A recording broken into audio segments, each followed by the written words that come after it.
नमस्ते, म doctor Ayush Jha Everest हस्पिटलमा हाल कार्यरत कन्सल्टेन्ट डर्माटोलोजीमा छलफल गर्नेछ।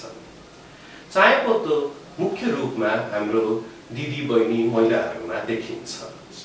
आज म हजुरहरूको समक्षमा एउटा सानो प्रस्तुति लिएर उपस्थित भएको छु।